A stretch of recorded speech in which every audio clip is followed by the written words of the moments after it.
Yun na. Okay, let's go.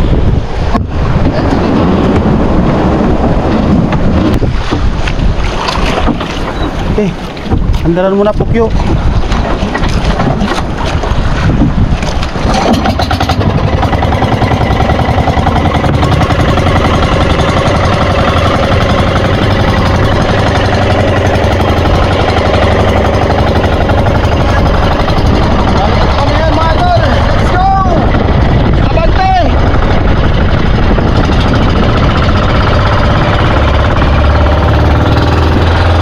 Welcome back na naman ulit mga idol sa ating panibagong episode sa araw nito. Bali kasama ko ngayon si Bro Dave at ang aking bangkero si Joy. At samahan nyo ulit kami sa aming adventure sa araw nito. At yung bago ka pa lang sa channel nito idol ay mag-subscribe ka na rin. At huwag kalimutang pindutin ang notification bell para lagi kang naka-update sa mga bagong episode na i-upload ko dito sa YouTube channel.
Hindi no, mababaw.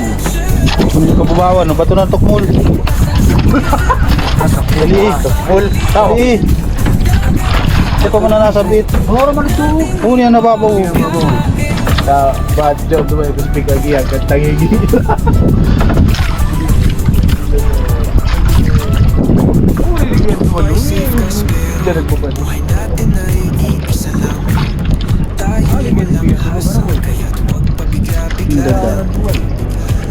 Ba, ang klase, ang ganda yung sulog.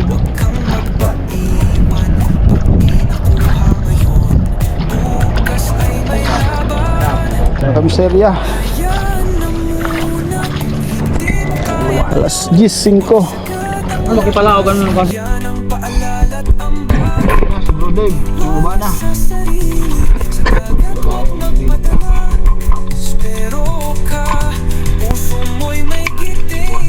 Alright. Let's go mga idol. Ayaw. Stay safe.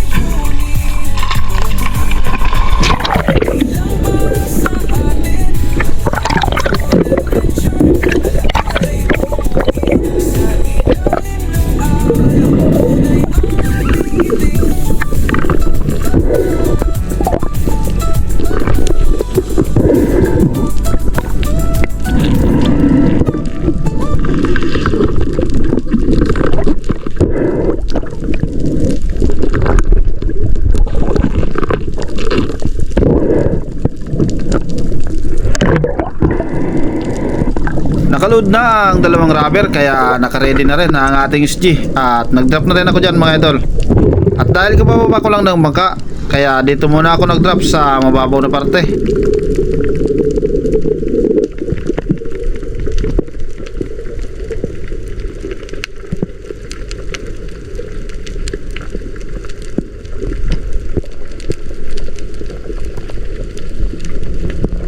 At nang makalapat na sa Baura, sinubukan kong mag-abang baka sakaling may lumapit na isda.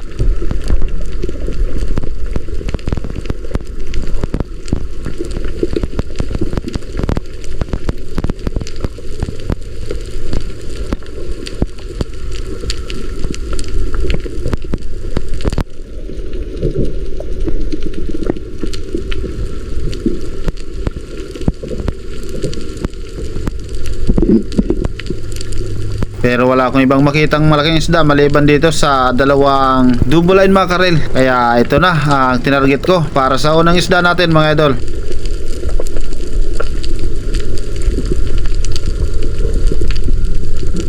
At natamaan ko nga ang isang double line mackerel na ito. At yan ang naging unang isda na nakuha ko sa araw na ito.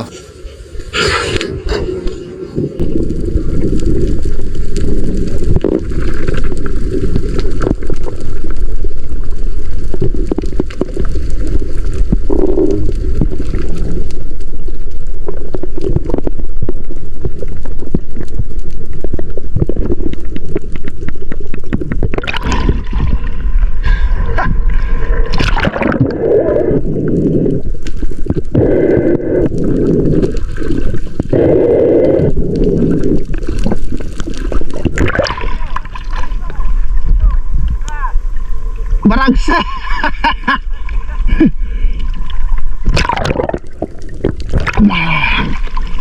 Double mackerel. Unang isda. Unang drop. Ayos. Pili na to.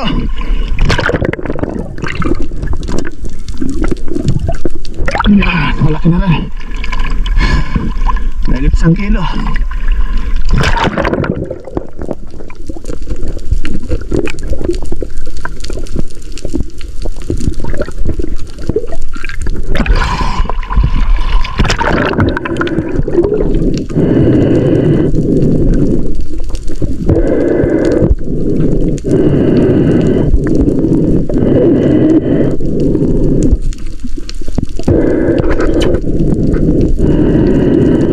At nang may tuog ko na ang isda ay nag-drop na ulit ako dyan mga idol. Pero dito pa rin ulit sa mababaw na area.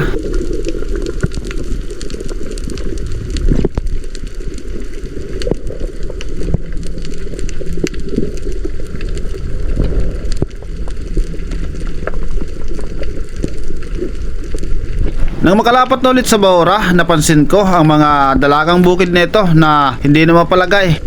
At sigurado naman ako na may naghahunt nga sa mga dalagang bukid nito. Kaya excited na ako sa maaaring magpakita ang pelagic.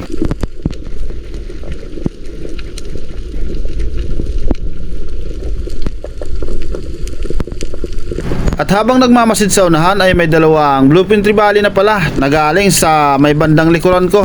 At napakalapit na ng isa. At dahil malapit na nga ang isang ito ay agad kong itinutok ang SG para makalabitan nito. Magandang naging patama at napital pang isda kaya wala na itong kawala. At yan ang pangalawang isda na nakuha ko sa araw nito, isang bluefin trevally.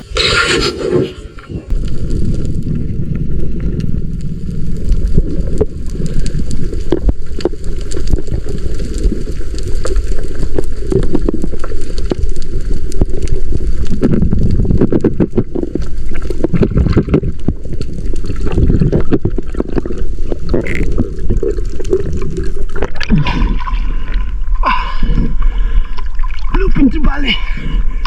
Pangalawang isda.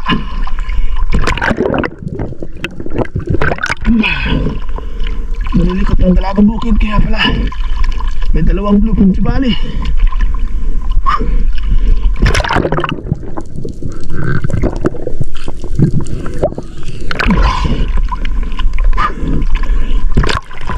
Ayos.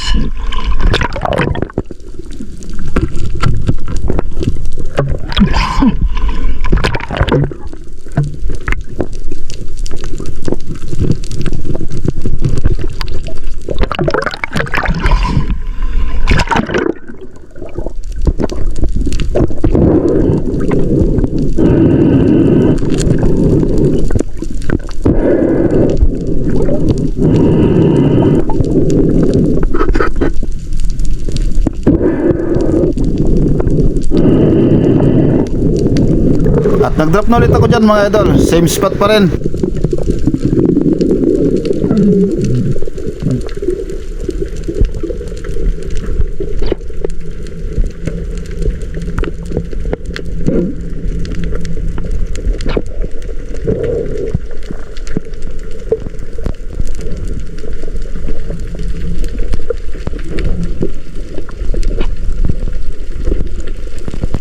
At nang makalapat na sa Baura ay nagabang-abang ulit ako at nagbakasakali na mayroon pang magpakita ang Pelagic.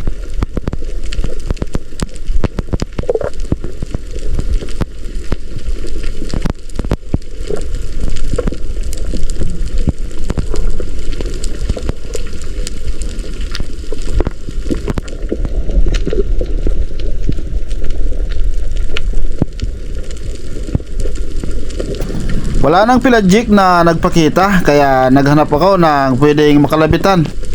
At isang dalagang bukid ang nakita ko dyan mga idol. At medyo malaki na ito kaya pinihit ko ang SG at lumipat ng pwesto para makalabitan ang isang dalagang bukid na ito.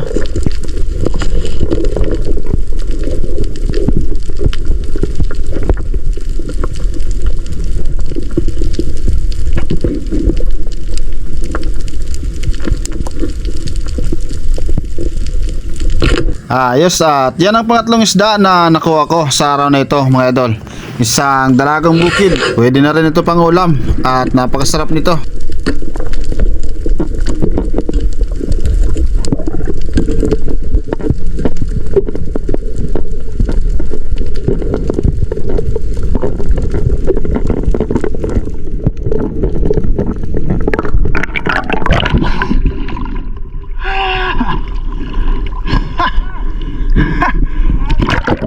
Nasa taas na rin pala ng bangka si Bro Dave dahil tanghali na. Kaya matapos kong makuha ang isdang ito ay makita rin ako ng bangka para kumain.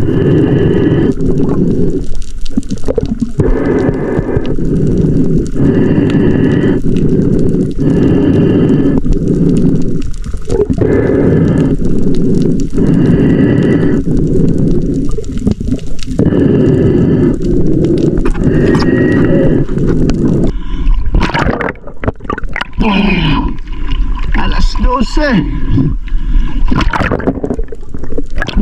Ayun mo na.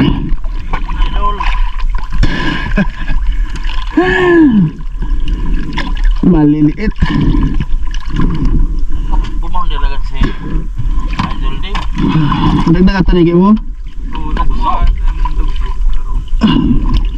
Ay isa. Kada ko kita na higit dyan. Sarong kilo. Ito siya na eh. Alright. Tatlong piraso. Tigtulo kita. Ayun. Dalawang kingbak. Kay Bro Dave. Maliliit pa. Okay na rin to. Sangnong Luzon Pinor. Yaling ko na rin dyan. Nahiling mo na? Pabutwa na ako. Pinagi pagkalapag ko lang guys. Luway-luway paglabay sa'yo ko. Tapos ka na maral na sumo. Ayos.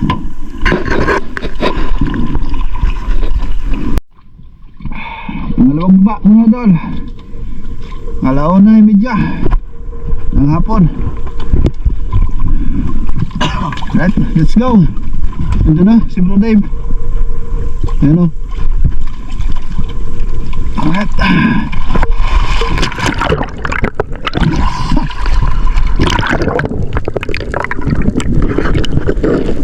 At nag-drop na nga ulit ako dyan mga idol. At dito naman ako nag-drop sa medyo malalim na area.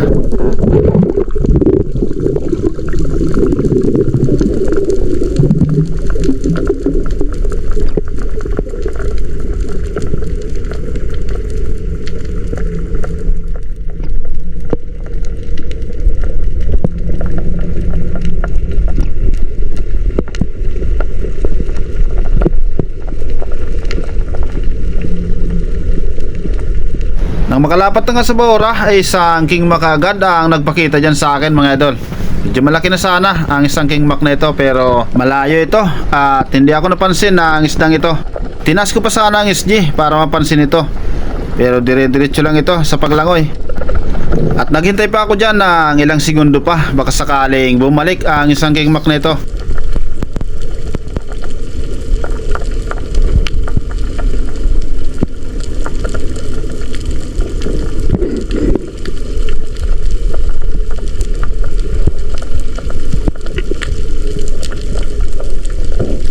Pero wala nang nagpakita at hindi na nga bumalik ang isang King Mac, kaya umahon na lang ako.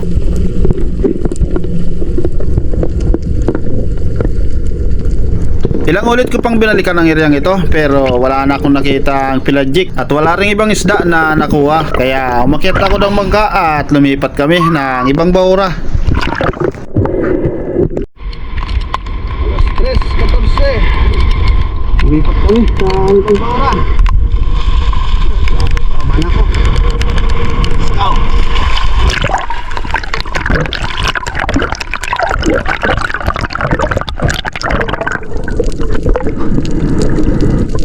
Sa nalipatang bahura ay isang dugtuto na kaagad ang nagpakita sa akin habang nasa ibabaw ako ng tubig, kaya agad akong bumaba para i-drop shot ang isdang ito.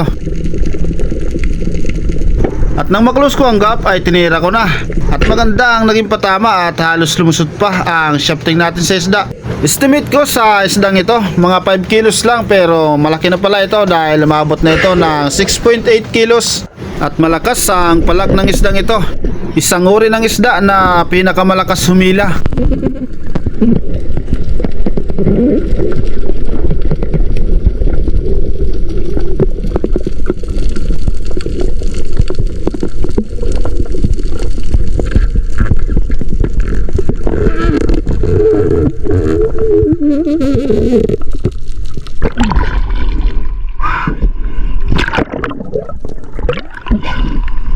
Si Dave!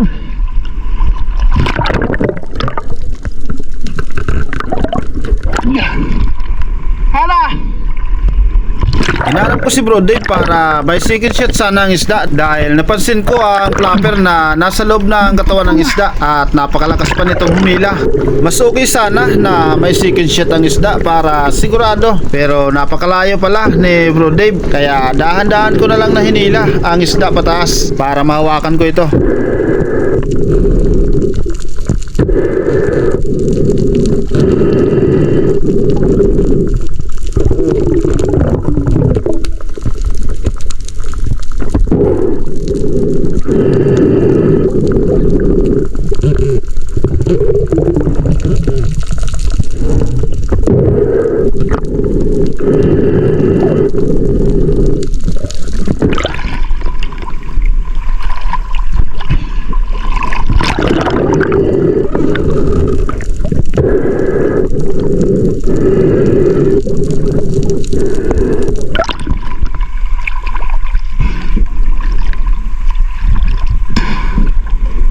Dave!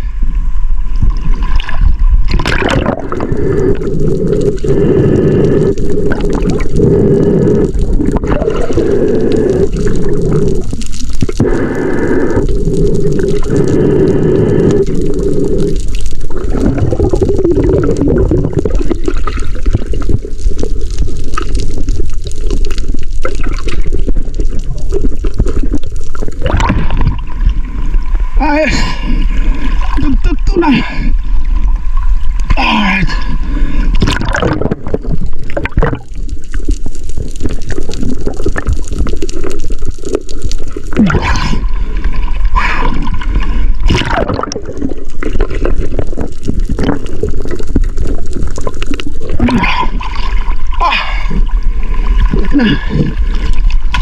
Ay, mga 5 kilo na siguro. Mahigit. Ayos. Thank you, Lord.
Mabigat.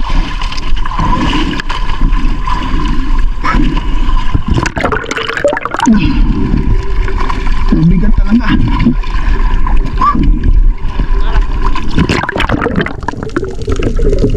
Binalikan ko pa sana ang area kung saan ko nakuha ang isang dugtutuna. Pero wala nang pelagic na nagpakita. At wala na rin akong isda na nakuha. Kaya umakyat na ako ng bangka dahil hapon na rin. Wala! Pagkutang tagigin ito, ano? May pan? Ayun. Ano? Ano ka mo?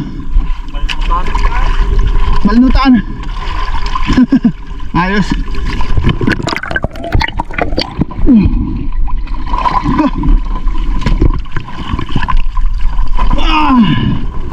Yeah. Kailangan pigtupan. Mana niya ako sa likudan, puti. Mag-aarakukan. Ako, magkilikod No. hindi niya, kumapasiri sa iyo. Ayos. Hindi naman ako, kumain na daw. Puto, pasiri ko sa iyo. Lipat na ako. Puto, pasiri na naman tuwan. Kuha ni Bro Dave. Ang piraso. Maraming piraso to ah. Anim. Ito. Pagkapunta.